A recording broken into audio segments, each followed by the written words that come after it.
Tiernan, probably a day of frustration, is it fair to say? Yeah, very much so on everybody's part. Frustrating, players' part, fans' part.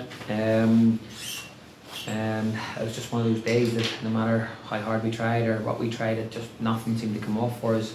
And we're not going to make excuses for it. It wasn't good enough. We know it wasn't good enough. We're not going to try and sugarcoat it. Games against Dungannon at home, with all due respect to Dungannon, we should be winning.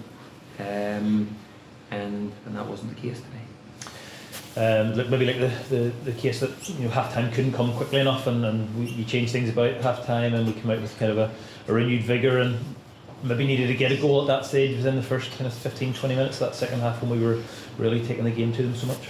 Yeah, I think there was a lot of mindset today where once we conceded so early, and being against Dungannon, and again, I'm not being disrespectful to Dungannon here in any way, but we probably panicked, and we didn't want to see ourselves in that position. We tried to force things, we tried to chase it, and at that stage we needed to just settle down and believe in our own ability and believe in how we play, and eventually it would have came. But we actually went the other way. We got very uptight. The crowd got a little bit uptight, and what was a bad start kind of got worse the longer the half went on.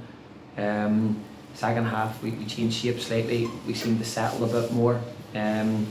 We knocked the ball around really well, but we just lacked penetration. And we needed that one goal to probably deflate Dungannon, take that little bit away from them that they were hanging on to. But unfortunately that didn't come. Looked in the second half, maybe around 20 minutes ago, that with a big shout for a penalty. I mean, if you get that, then the last 20 minutes becomes a different game, possibly. Yeah, listen, I'm not going to try and look for excuses. I did think there was one or two penalty calls out there today, albeit Dungannon probably had a decent one as well.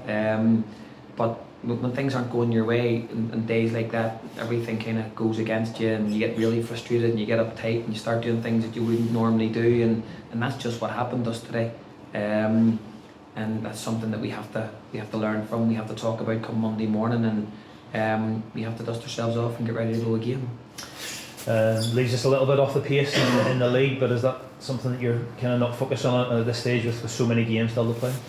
Yeah, I think you can look at it and say that's us out of this or that's us out of that, and raise off at your peril, I suppose, is what we need to say. And we still have to play Linfield 3 times. I think we still have to play Glentoran, and still have to play Cliftonville on Friday night in the game. So Crusaders. So there's so many games, and the way this league is, as you see, top beats bottom 6, and I think there'll still be lots of twists and turns before May comes around. And coming in this game, we've built up a real head of steam. I suppose the challenge is to go and try and do that again now with a big game on Friday night. Yeah, I think that the big thing for us is that we don't try and sit back and lick our wounds, that we come back out in the front foot in this, and we take our medicine, and we work even harder to put it right. Great, thank you. Cheers.